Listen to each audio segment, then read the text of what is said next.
எல்லாருக்கும் சந்தோஷமான வணக்கம். நான் சஞ்சிகா.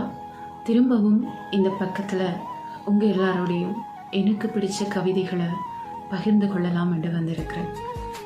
உங்களில் ஒரு சிலர் எனக்கு தொடர்பு கொண்டு கேட்டிருந்தீங்க, எங்கே போயிட்டீங்க, இனி கவிதை சொல்ல மாட்டீங்களா அப்படின்னு. பெருசாக ஒன்றுமில்லை, எனக்கு ஒரு பெரிய எக்ஸாம் இருந்தது, ஒரு பெரிய பரீட்சை இருந்தது. எனக்கு பிடிச்ச ஒரு துறைக்குள்ள என் கனவை நிறைவேற்றிக் கொள்றதுக்காக நான் ஒரு என்ட்ரன்ஸ் எக்ஸாம் எழுதினேன். சந்தோஷமாக நல்லபடியாக படித்து எழுதிட்டு வந்திருக்கிறேன். ஸோ அது வரைக்கும் கவிதைகள், புத்தகங்கள் எல்லாத்துக்குமே விடுமுறை விட்டிருந்தேன். திரும்பவும் வந்துட்டேன். அந்த வகையில் இந்த வருஷம் தொடங்கி நான் என்னுடைய பக்கத்தில் போடுற முதலாவது வீடியோ இதுன்னு நினைக்கிறேன். நான் போன வருஷம் ஒரு முடிவு எடுத்திருந்தேன்.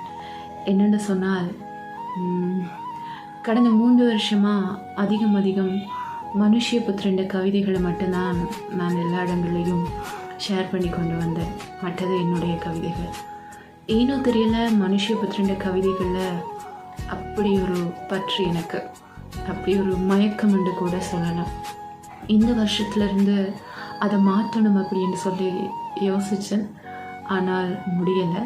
இந்த வருஷமும் தொடங்கின உடனே புத்தகங்கள் வாங்கும் பொழுது மனுஷ்யபுத்திரண்ட உன்னை யாரும் அணித்து கொள்ளவில்லையா அப்படின்னு சொல்கிற ரீசெண்டாக வந்த புத்தகம் ஒன்றை வாங்கினேன். நல்ல நல்ல கவிதைகள் இருக்குது. அதிலிருந்தும் நிறைய கவிதைகளை நான் உங்களோட பகிர்ந்து கொள்வேன்.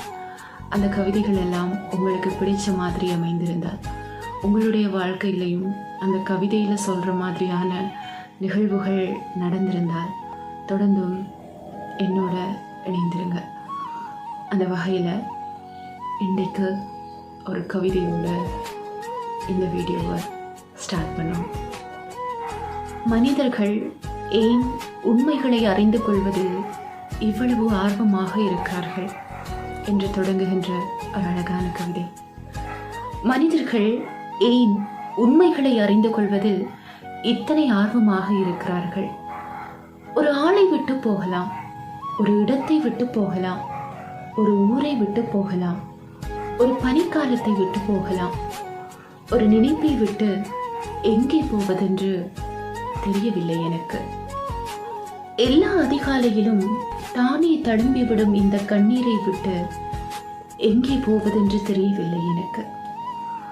மெல்ல மெல்ல புலர்ந்து வரும் இந்த பொழுதிற்கு தெரியுமா என் நெஞ்சின் இருள் புலர ஒரு ஜோடி கண்களில் உதிக்கும் 2